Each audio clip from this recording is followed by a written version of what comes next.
Now, I didn't know there was going to be quite so much audience participation before I came out, but I love audience participation. So I'm gonna throw out a few questions for you, and I hope you'll answer with your applause and cheers if it applies to you.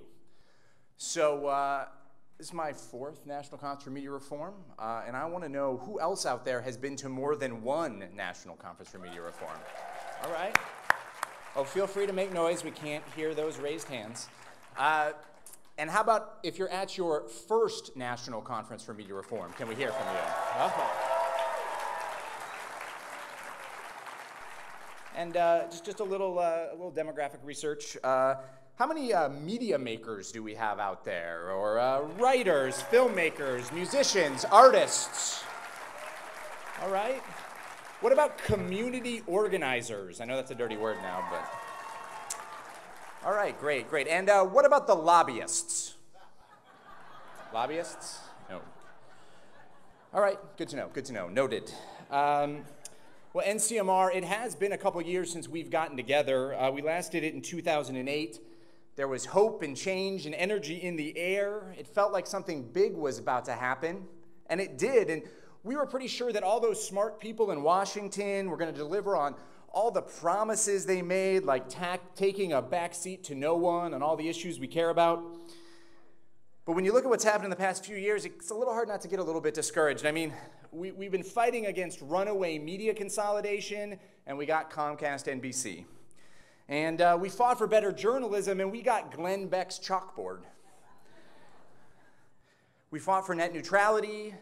We got Julius Janikowski. But listen, we fought for billions for broadband, and we got that. We fought for LPFM. It took 10 years, but we got that too. And that's just it. I think sometimes we forget that movement building isn't quick and it isn't easy. And I'm not going to pretend to have all the answers, but I think I know where it starts. And I think it starts by showing up. Maybe you remember 5 years ago, there was this big vote in the Senate Commerce Committee. I know you follow the Senate Commerce Committee closely. There's this big vote on whether to preserve net neutrality, that fundamental principle that protects the free and open internet as we know it. And after the vote, which ended in a tie, the then chairman of that committee, who was a senator named Ted Stevens, may he rest in peace, he was so mad about the result of that vote that he grabbed the mic and he started ranting. And he started yelling about how his staff had sent him an internet on Friday, but he didn't get it till Monday. And he was very adamant about this particular point. He said that the internet is not a truck. It is a series of tubes. Now, this was the guy who was in charge of making internet policy in the United States Senate at the time. And there were a lot of reporters in the room. None of them wrote about it. They didn't think it was news. But there was one media activist there from Public Knowledge, and he got a recording of that rant, and he put it up on the internet. And it went viral. I mean, it was like 10 minutes later, people were making T-shirts that said series of tubes on it, and millions of people were looking at this video. I mean, they even remade it as a techno dance tune. That's right, a techno dance tune. It's not something that you just dump something on. We got to turn that up. It's not a big truck. It's a series of tubes. Yes. I love this song. Tubes. All right, so that one moment changed the debate. It got so embarrassing for the Senate that they eventually abandoned the bill altogether, all because one guy showed up. Now look, it's a lot easier to stop a bad thing from happening. Oh, yes. Showed up. Alex Curtis. It's a lot easier to stop a bad thing from happening, to throw a wrench into the system, than it is to pass bills and create good policy. And that's a lesson that we've had to relearn the hard way. I mean, we shouldn't forget that 5 years ago, people thought net neutrality was a Swiss tennis match. Now the president talks about it. That's a major shift. And millions of you showed up in the net neutrality fight, and we were able to open the door to better policy, but we couldn't get the policymakers to go through it. One of the big reasons why is industry capture in Washington. I mean, last year, AT&T, Verizon, Time Warner Cable, their major trade associations, they spent $100 million to influence the government. They hired 500 lobbyists. That's one for every member of Congress to basically have their own personal lobbyist. And that $100 million is just what they report. They don't count the millions more they funnel into those grassroots, fake grassroots AstroTurf groups. You know, the ones that smear and red bait real public interest advocates?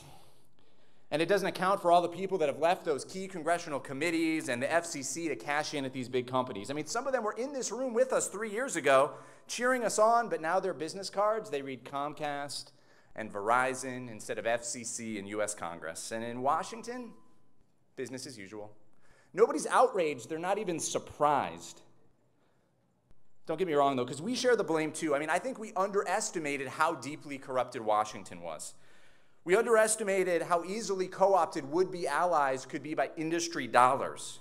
Sometimes we got lost in the weeds and we let our outside game slip. Worst of all, we let those decision makers believe they could take us for granted.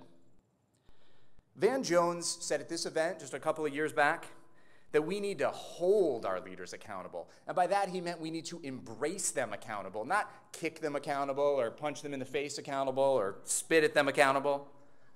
And I think he's probably right, but we can't let them get too comfortable either. We need to start squeezing them just a little bit tighter so they don't forget how strong we can be, because the people in power, they want you to believe that you don't matter. They want you to think that all those petitions you signed don't matter. I can't tell you how many times a congressional staffer has called me up and said, you know, these petitions you're sending over here and flooding our inbox with, those aren't really making a difference. And I'm like, well, before we sent those petitions, you never called me. So there's a difference. I mean, they will try to tell you that your blog doesn't matter, but that's because they want you to stop writing about them. They're going to try to tell you that showing up to testify doesn't matter, but that's because they're afraid more people like you are going to start paying attention to what they are doing. They're going to try to tell you that taking to the streets doesn't matter. But I saw 100 people in the streets of Mountain View, California, hardly a protest hotspot, show up and shame a big company like Google into ending a dangerous pact with Verizon. That was 100 people. I just saw 100,000 people on the streets of Madison, Wisconsin, right where we held the first NCMR 8 years ago. So we shouldn't forget what we're capable of doing. But they're going to try to tell you, that a compromise on a compromise on a compromise on a capitulation, that's the best you can get. Don't believe it. They're just hoping you won't show up.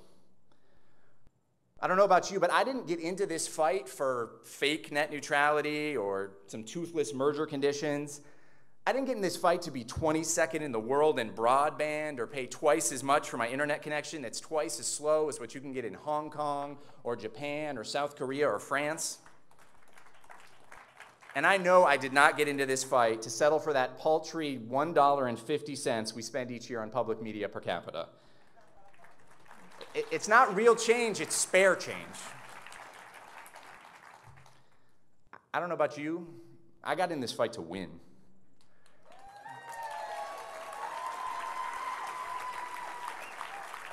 And if you want to win, you're going to have to stand up sometimes. If you want to win, you're going to have to be loud sometimes. If you want to win, you can't try to appease the people who are trying to kill community media, who are trying to kill public media, who are trying to kill independent journalism. You can't try to appease the people who are trying to keep you disconnected and in the dark. If you want to win, you can't be afraid to go into the streets sometimes. And if you want to win, you also have to be there at that table when decisions are being made. And if we're going to win, all of us, everybody in here, we're going to have to become lobbyists. You guys over there, lobbyists, more lobbyists. And so I know what you're thinking, do I have to put on a suit and tie and come to Washington? And I say yes, for some of you, absolutely, come on down. If that's what you're good at, you should come to Washington and lobby. But if you're not in Washington, we still need you, because we need lobbyists showing up when those members of Congress are at home in their districts. And we need lobbyists showing up at the State House and at City Hall and school board meetings and planning meetings and neighborhood potlucks. We need lobbyists on social networks. We need lobbyists on listservs. We need lobbyists around the dinner table. And we don't just need lobbyists. We're going to need all those organizers, those media makers. We're going to need evangelists, letting people everywhere know that the media system we have right now, it is not the only option. I know this much for sure. The only way that we're going to beat those other lobbyists, the ones that are ruining Washington and destroying our media and trampling on our democracy, is if we start lobbying and organizing and agitating everywhere we go.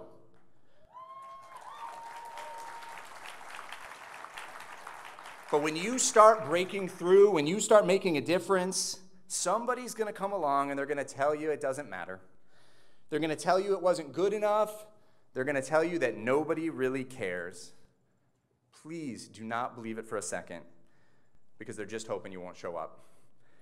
At the very first National Conference for Media Reform, back in 2003, Bill Moyers closed that event by saying, "I take heart in your presence here. It's your fight now. Look around. You are not alone." Well, I just want to thank you for showing up today.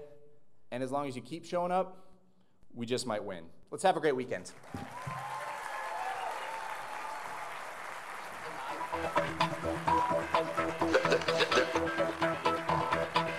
It's not a big truck. It's a series of tubes.